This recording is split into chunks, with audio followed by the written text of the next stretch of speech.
Okay, and yeah, if you didn't get the memo, this is clearly not chip music. It's not. Unfortunately, that person had to cancel on us. So also bear with me a little bit because I put this together in about an hour and a half yesterday over in the workshop room. So obviously the big reason why I was interested in talking about this is with the recent tragedy in Vegas. A lot of people have been talking about bump fire stocks and going, oh my God, you can buy these things that make your rifles turn into machine guns and unfortunately, with a lot of things in general when it comes to firearms and mass media, there's a lot of misinformation, misunderstanding, blatant lies, however you want to take it. As with most of my talks, I'm not a lawyer. I will be talking about some legal stuff here, but if you get in trouble and you tell the judge, well, Oddball told me it was okay, think about that statement for a minute.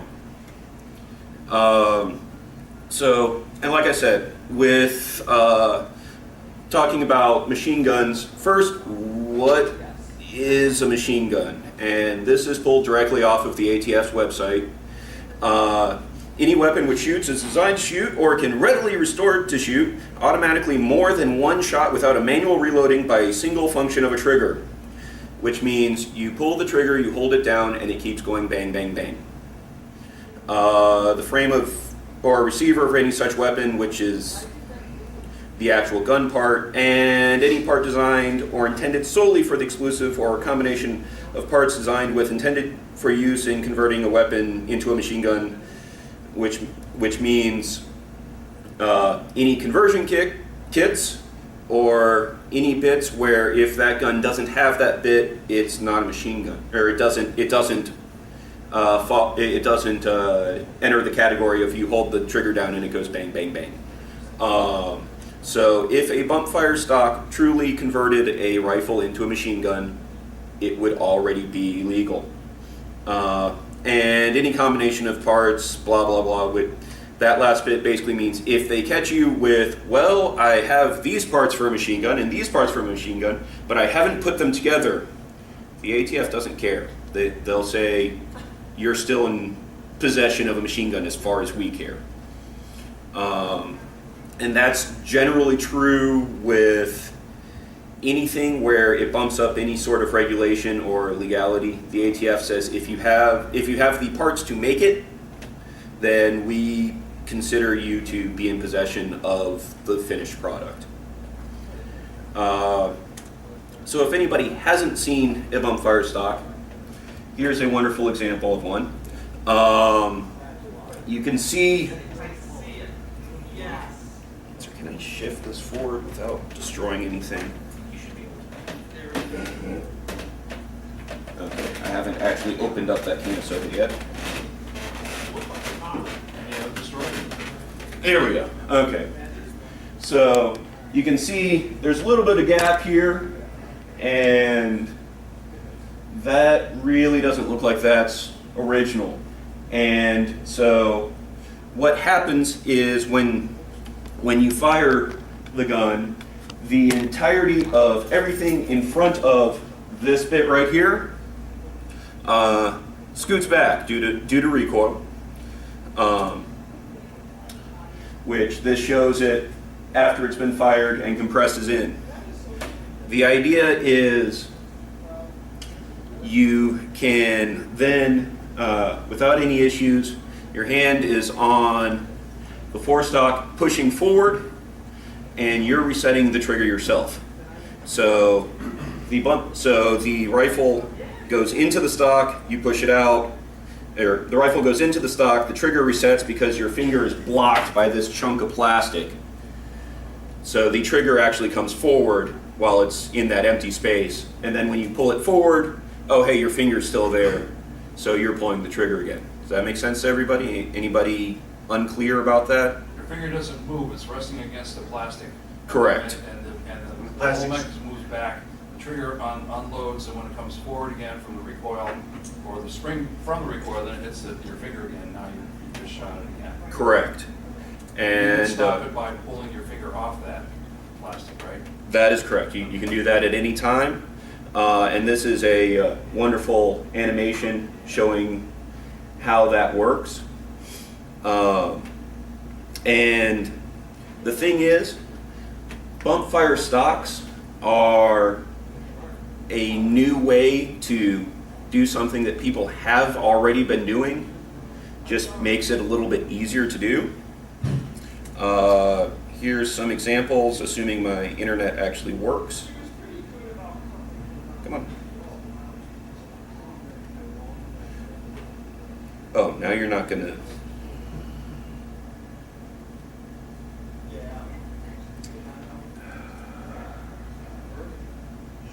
Shoot.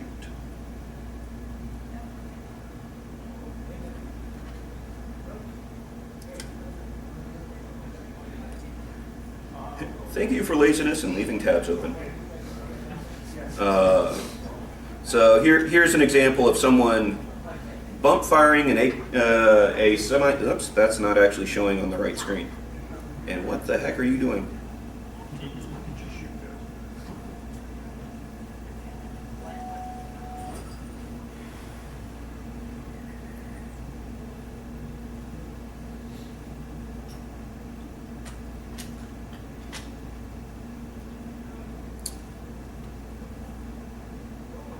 Nope. There it is. Okay. So here's an example of someone firing a doing a bump fire without a bump fire stock. So let me actually jump forward. There we go. I think that's about right.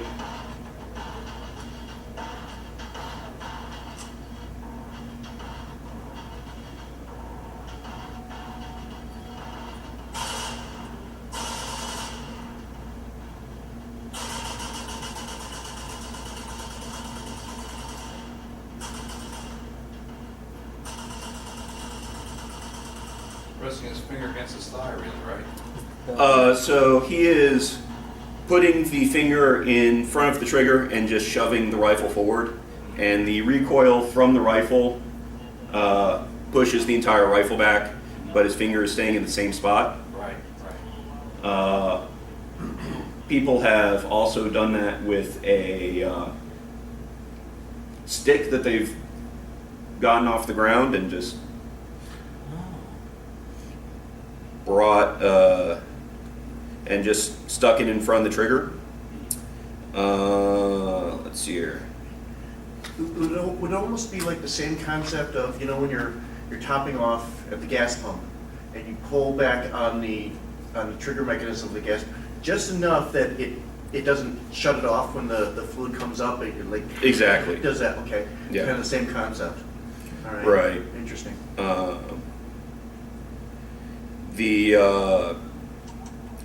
Pause. And haven't there been conversion kits to turn like a AR-15 into an M16 for years? Like. They did make those kits. Those kits are now, assuming that they weren't made before 1986 and registered with the federal government, they're illegal. Right. And even the ones that are legal are prohibitively expensive. Really? Yeah. Well, it's the whole thing of just the scarcity of, well, it was built before '86 and you're not going to get any new ones. Right.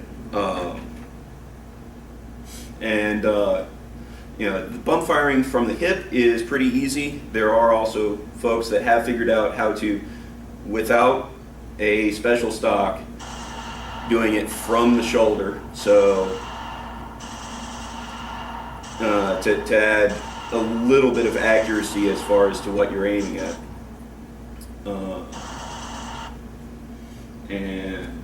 Let's see here. Because this one is just amusing. You can do it with a pistol.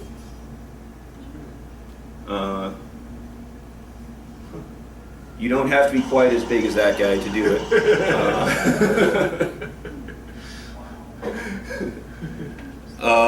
Let's see here. Oh my God. Yeah. Or frankly, let's see, let me get the right one up here. Or you could just, manually pull the trigger really fast as soon as this.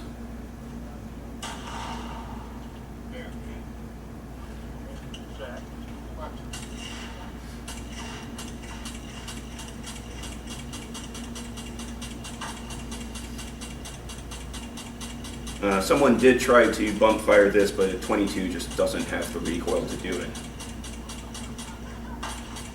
But yeah, that's me, and my finger isn't as fast as some people I know.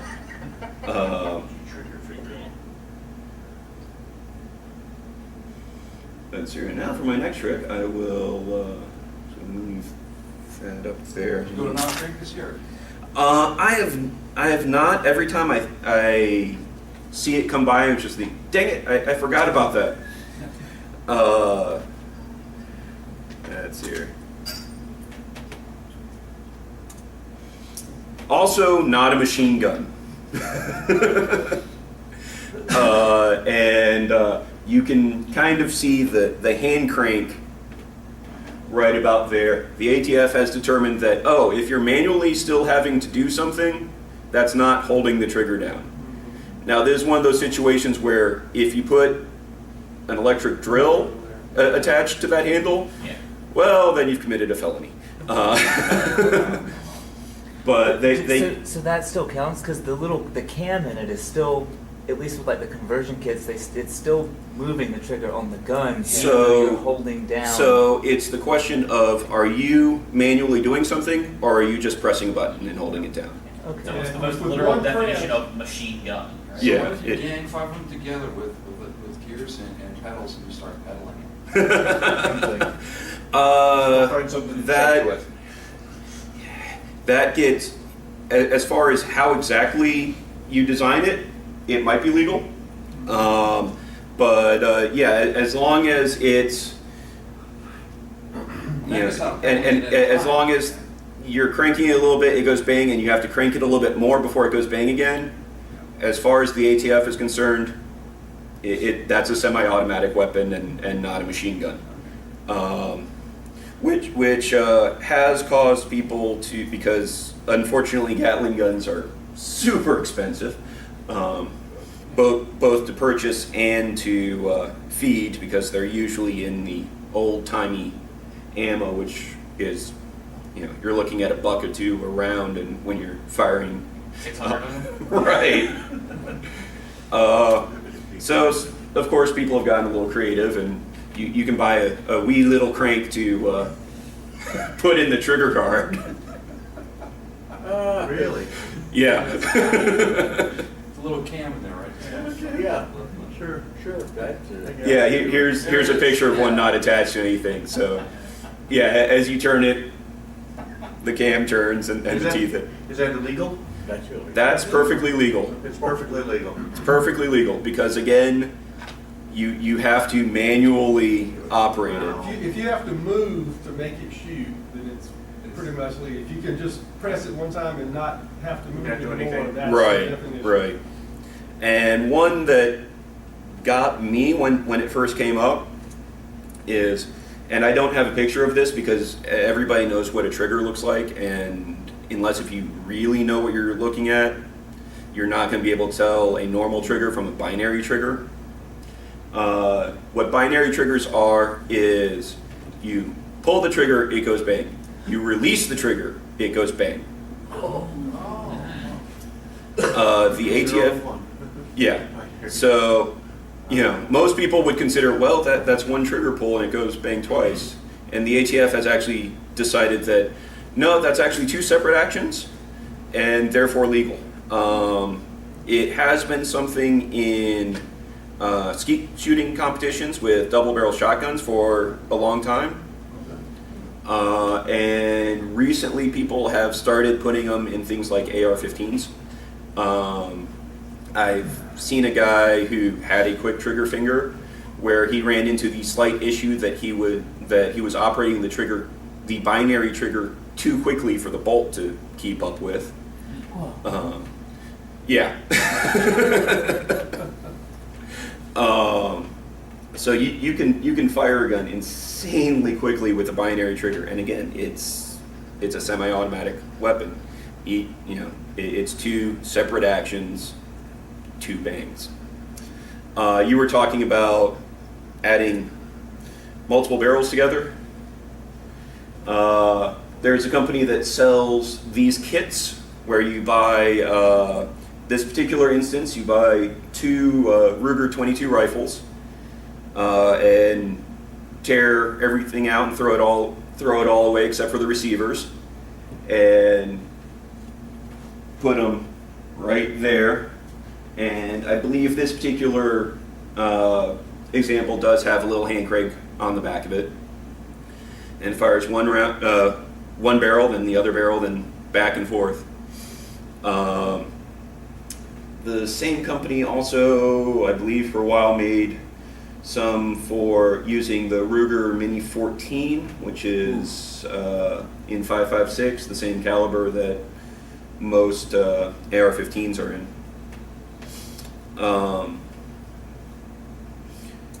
And then there's the true loophole guns. To anyone at first glance would say this is a short barrel shotgun. Legally, it's not.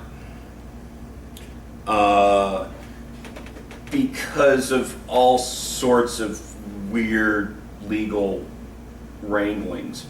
So again, I didn't print it out, but if you're interested, go look up the NFA Act of, I always get the year wrong, I think 36, where they put all the restrictions on machine guns and short barrel shotguns and short barreled rifles and silencers. And these don't qualify as shotguns because they came from the factory too short and never had a proper buttstock on them in the first place, and they don't quite qualify as pistols because they're meant to be shot using two hands, while legally a pistol is designed to be shot with one hand. And there's a lot of people in the gun community that are still going, okay, how does this not require the $200 tax stamp for a short barrel shotgun, or at least in any other weapon? But somebody sat down and really looked at the law and went, well, if I design it exactly this way, it gets through all the legal loopholes and I can sell this like a normal firearm. By definition, by legal definition, this is classified as a firearm. Not a pistol, not a shotgun, just a firearm, because it doesn't fall into any other categories. Because of that, there's no tax for it? Right, you don't have to pay the $200 tax on it. You just have to do your normal 1045 instant background check. Similarly with loopholes, Silencer Co. realized, wait, with black powder rifles, black powder muzzle loaders,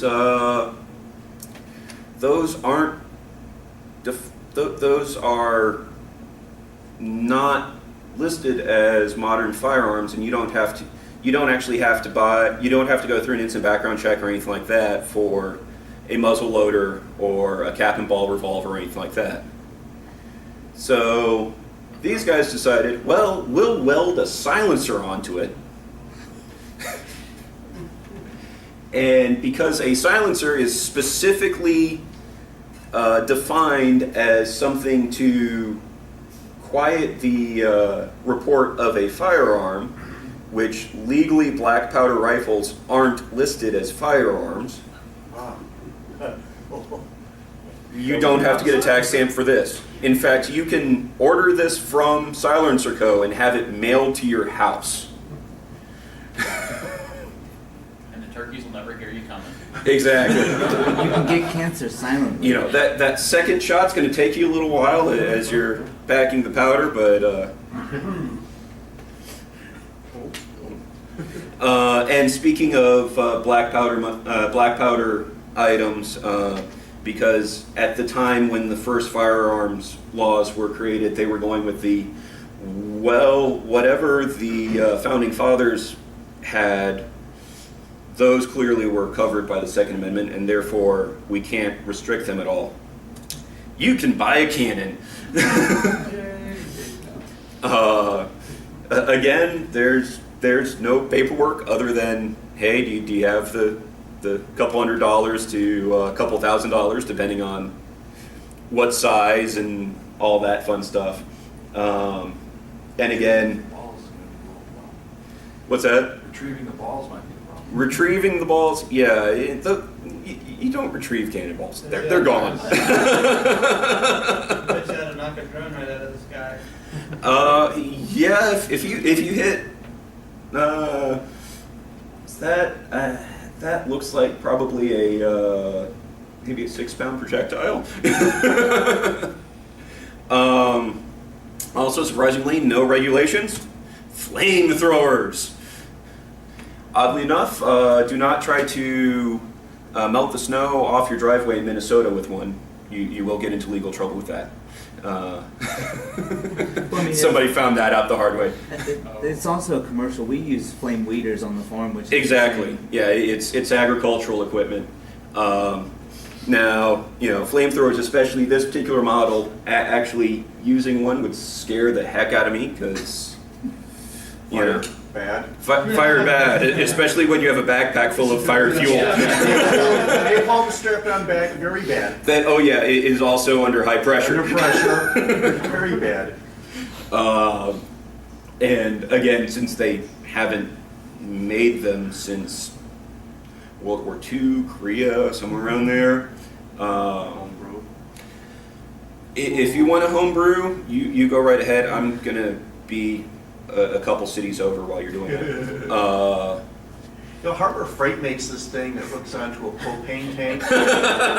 Exactly. And those things And are, they work. And they are awesome. Everybody needs one. They burn the brush away from your fence. Yeah, and the hair off your face and your dog and no, they're great fun. They really are. Everyone needs one. Fun to start your barbecue with. Also, also perfectly legal because people always love the, well, you can't just go buy a tank. Yeah. Oops. You can actually. That's the wrong clip. We don't need to watch that again. Where'd my mouse go? I have a business partner who used to make cannons that fired golf balls. Oh, nice. About 3 miles with acetylene as the propellant. And he metered in the acetylene and oxygen into the combustion chamber. He's like and fired it with a spark. But yeah, here's a website where you can buy tanks. Now the cannon on top is demilled, but so yeah, you can buy a tank for, you know, So did they just? in some cases the cost of a Honda Civic. So did they just fill in a the little bit worse barrels? gas mileage. Actually, usually the barrels are. Usually, it's they chop up the receiver. Okay. Because there was a guy at Dragon Con who was showing off. He bought one, Mhm. but he was in England, and apparently they just like lead fill the barrels, and it's completely street legal and. What? I gotta get one. Right. So whether it's street legal or not, that depends on this the wasn't tank. like a full. Tread, Oh, you know? like the Yeah, that some. the ATVs Yeah. or the APCs or something like that. Yeah. Well, like an armored car, right? Yeah, I think I know what you're talking about. Yeah. But yeah, I've gotten into arguments with people before. It's like, no, you can't buy tanks. Yeah, you can. No, you can't. Here's a couple websites. Just can't have a working cannon.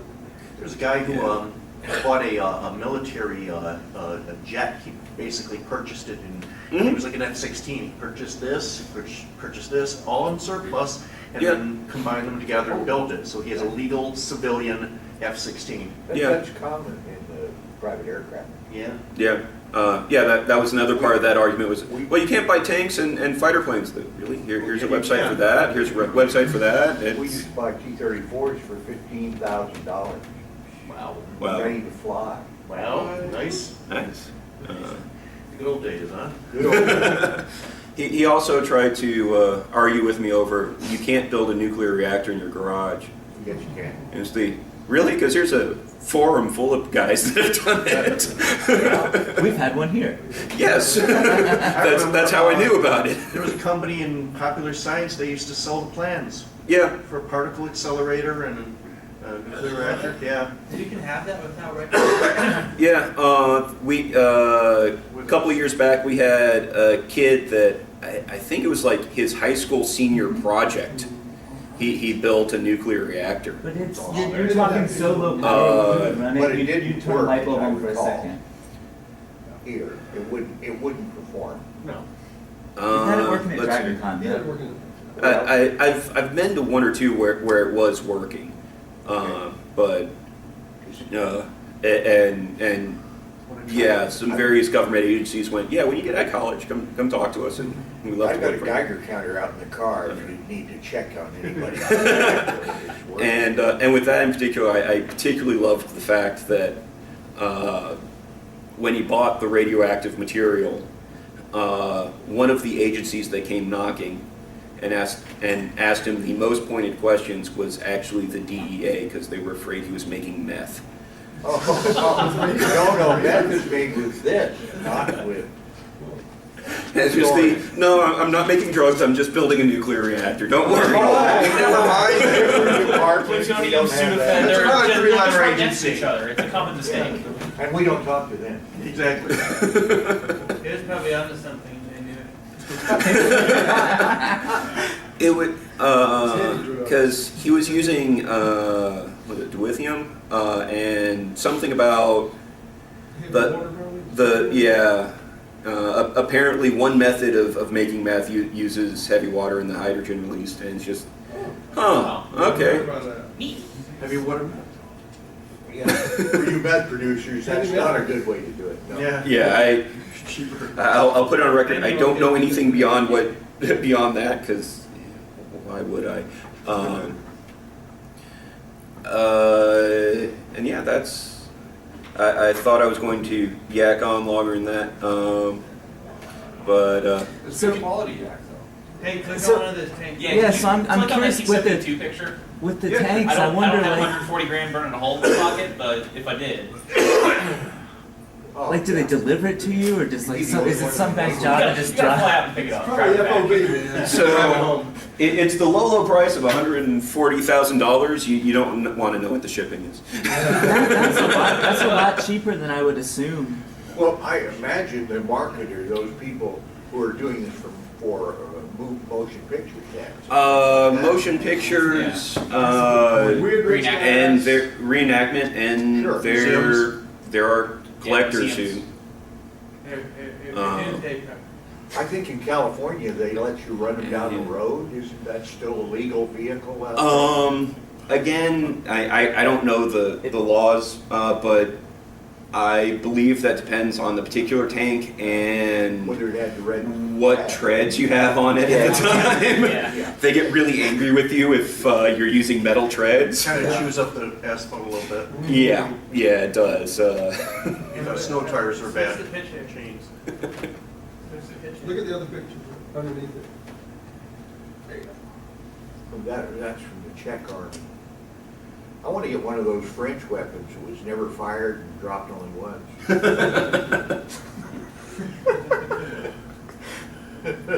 There's the engine for it.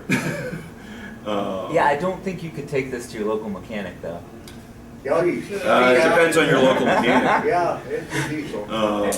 They haven't So changed. for it. so for Christmas one year, one of my friends got me a Haynes manual for King Tiger. Okay. Nice. So they might have other ones floating around. And yeah, like you said, if it's a diesel, There's Yeah. The same. there's certain things that it's a diesel engine, it's a diesel Well, engine. and I guess with diesel stuff, you do have a lot. It's not just car mechanics. You have a lot of large equipment, and Yeah. it's probably Now- the same exact. Now, sourcing parts for it, that might be tricky.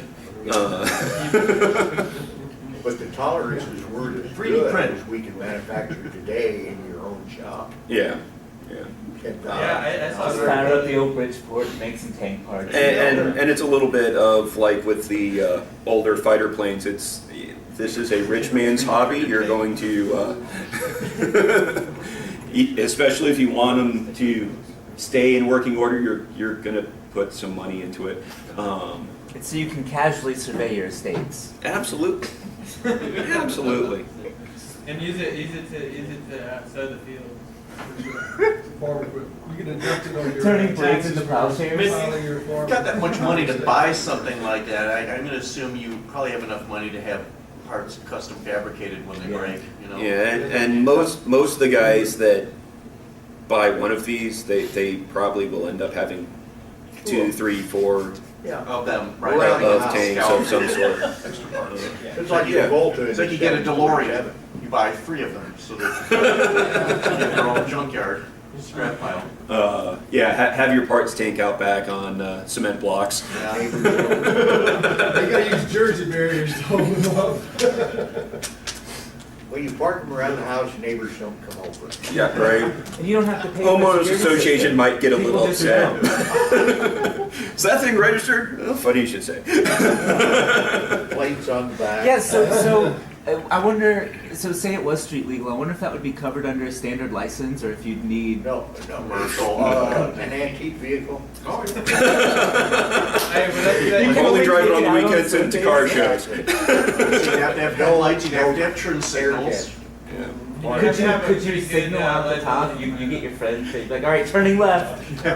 Can you imagine the call to your insurance company about adding that thing to? They are actually pretty easy to drive.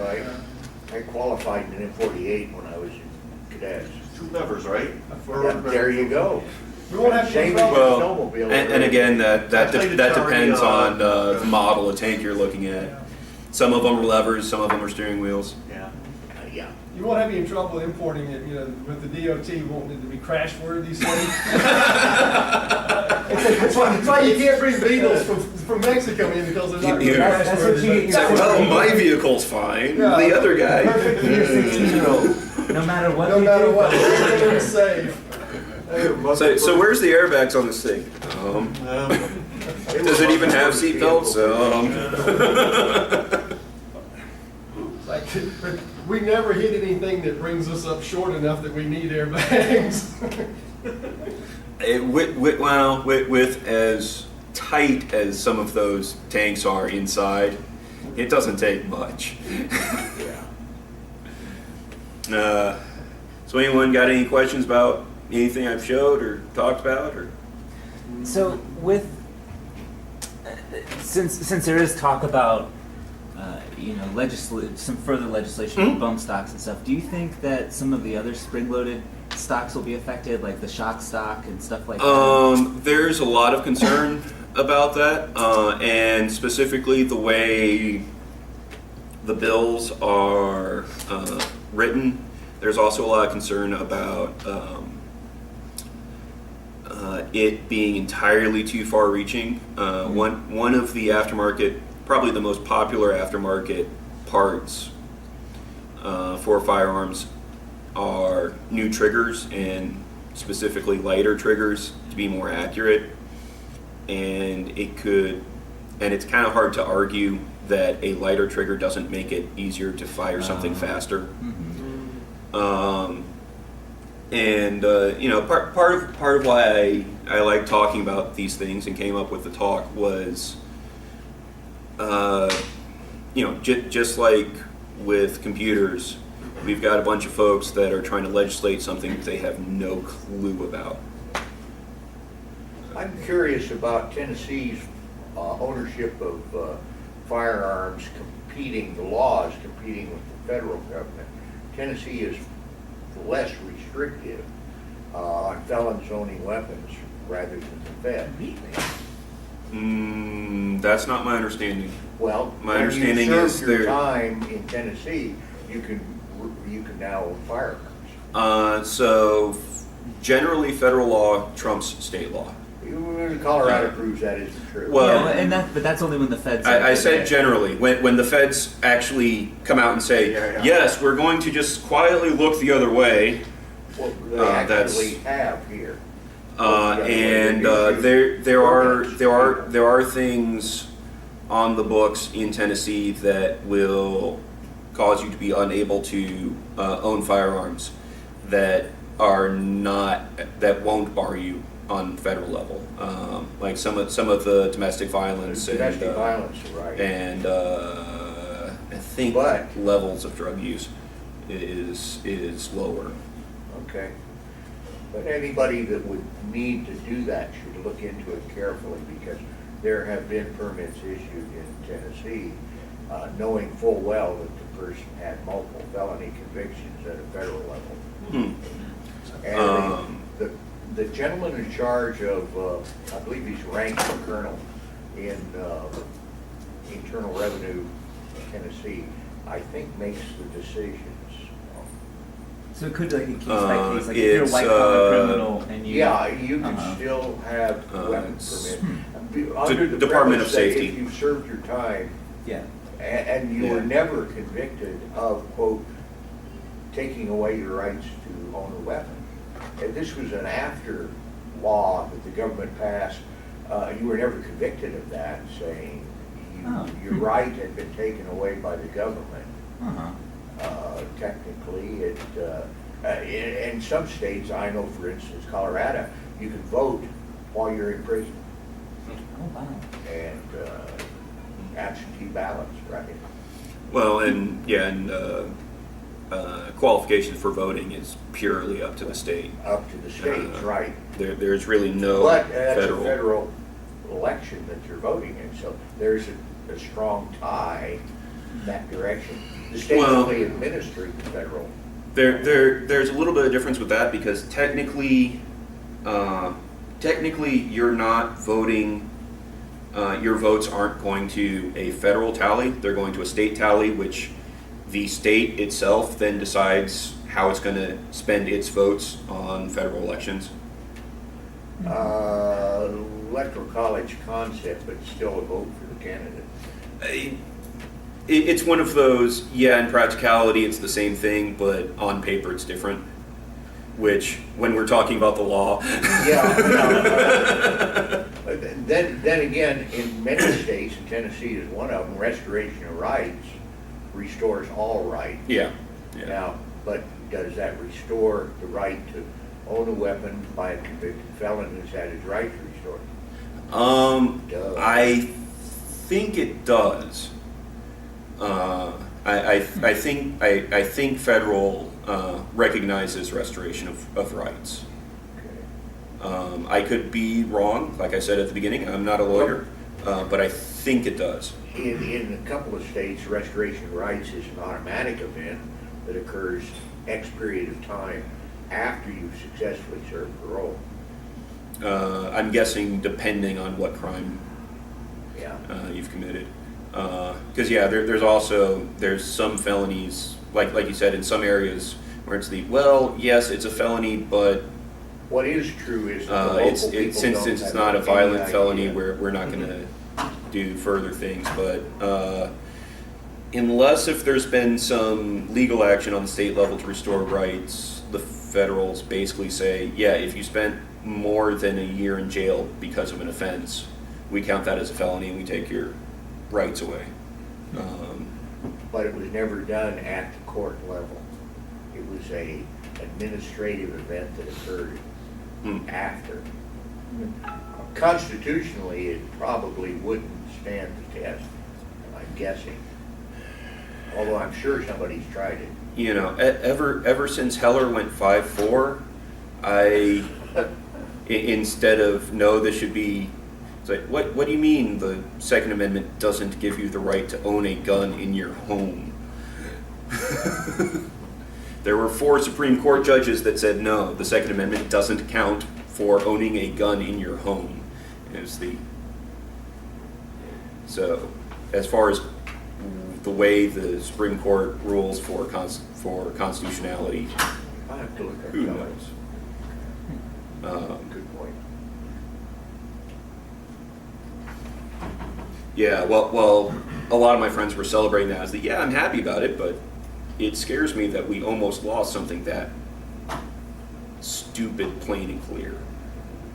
Yeah, now with the, almost every month or year, certainly, there's some test by federal, attempted to pass this law or that law.